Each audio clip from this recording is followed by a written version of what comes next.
India ಮೈತ್ರಿಕೂಟ ರಚನೆಯಾದಾಗಿನಿಂದಲೂ seat ಹಂಚಿಕೆ ಬಗ್ಗೆನೇ ಗೊಂದಲ ಉಂಟಾಗಿದೆ. ಸ್ಪರ್ಧೆ ವಿಚಾರದಲ್ಲಿ ಹಲವು ಪಕ್ಷಗಳ ಮಧ್ಯೆ ಬಿರುಕು ಮೂಡಿದ್ದು ಕೂಡ ಇದೆ.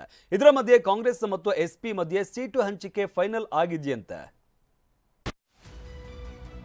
ಉತ್ತರ ಪ್ರದೇಶದಲ್ಲಿ ಕಾಂಗ್ರೆಸ್ ಎಸ್ಪಿ ಸೀಟು ಹಂಚಿಕೆ. 17 ಲೋಕಸಭಾ ಕ್ಷೇತ್ರಗಳಲ್ಲಿ ಕೈ ಅಭ್ಯರ್ಥಿಗಳು ಸ್ಪರ್ಧೆ. ಉತ್ತರ ಪ್ರದೇಶದಲ್ಲಿ ಇಂಡಿಯಾ ಮೈತ್ರಿಕೂಟದ ಮೊದಲ ಸೀಟು ಹಂಚಿಕೆ ಅಂತಿಮಗೊಂಡಿದೆ. ಕಾಂಗ್ರೆಸ್ ಹಾಗೂ ಸಮಾಜವಾದಿ ಪಕ್ಷಗಳ ನಡುವೆ ಸೀಟು ಹಂಚಿಕೆ ಸೂತ್ರ ಸಕ್ಸಸ್ ಆಗಿದ್ದು, ಕಾಂಗ್ರೆಸ್ 17 ಲೋಕಸಭಾ ಕ್ಷೇತ್ರಗಳಲ್ಲಿ ಹಾಗೂ ಎಸ್ಪಿ 63 ಕ್ಷೇತ್ರಗಳಲ್ಲಿ ಸ್ಪರ್ಧೆ ಮಾಡಲಿದೆ. ರಾಯ್ಬರೇಲಿ ಅಮೇಥಿ ಕ್ಷೇತ್ರ ಬಿಟ್ಟುಕೊಟ್ಟ ಕಾಂಗ್ರೆಸ್.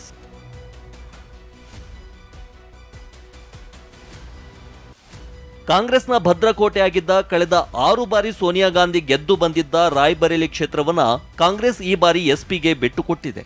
ಅಲ್ಲದೆ ಅಮೇಥಿ ಕ್ಷೇತ್ರದಲ್ಲೂ ಕಾಂಗ್ರೆಸ್ ಯಾವುದೇ ಅಭ್ಯರ್ಥಿಯನ್ನ ಕಣಕ್ಕಿಳಿಸದಿರಲು ನಿರ್ಧಾರ ಮಾಡಿದೆ.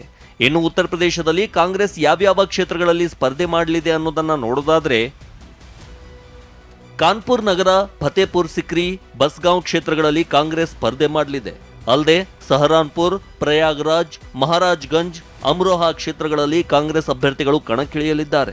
ಅಲ್ಲದೆ ಝಾನ್ಸಿ, ಬುಲಂದ್ ಶಹರ್, ಗಾಜಿಯಾಬಾದ್, ಮಥುರಾ, ಸೀತಾಪುರ್, ಬಾರಾಬಂಕಿ ಹಾಗೂ ದಿಯೋರಿಯಾದಲ್ಲಿ ಕಾಂಗ್ರೆಸ್ ಅಭ್ಯರ್ಥಿಗಳು ಲೋಕಸಭಾ ಚುನಾವಣೆಯಲ್ಲಿ ಸ್ಪರ್ಧೆ ಮಾಡಲಿದ್ದಾರೆ. ಇನ್ನು ಈ ಬಗ್ಗೆ ಮಾತನಾಡಿದ ಎಸ್ಪಿ ಮುಖ್ಯಸ್ಥ ಹಾಗೂ ಉತ್ತರ ಪ್ರದೇಶದ ಮಾಜಿ ಸಿಎಂ ಅಖಿಲೇಶ್ ಯಾದವ್ ಸೀಟು ಹಂಚಿಕೆಯಲ್ಲಿ ಯಾವುದೇ ಗೊಂದಲವಿಲ್ಲ ಅಂತ ಹೇಳಿದ್ದಾರೆ. कोई विवाद नहीं है, आपके सामने सब चीजें साफ हो जाएंगी बहुत जल्दी. ಇಂಡಿಯಾ ಮೈತ್ರಿಕೂಟದ ಮೊದಲ ಸೀಟು ಹಂಚಿಕೆ ಉತ್ತರ ಪ್ರದೇಶದಿಂದಲೇ ಆಗಿದೆ. ಯುಪಿಎ 17 ಕ್ಷೇತ್ರಗಳಲ್ಲಿ ಕಾಂಗ್ರೆಸ್ ಸ್ಪರ್ಧೆ ಮಾಡಲಿದೆ. ಆದರೆ ಸೋನಿಯಾ ಗಾಂಧಿ ತೊರೆದಿರುವ ರಾಯ್ಬರೇಲಿಯಲ್ಲಿ ಯಾವುದೇ ಕಾಂಗ್ರೆಸ್ ಅಭ್ಯರ್ಥಿ ಸ್ಪರ್ಧೆ ಮಾಡದೇ ಇರೋ ನಿರ್ಧಾರ ಅಚ್ಚರಿಗೆ ಕಾರಣವಾಗಿದೆ.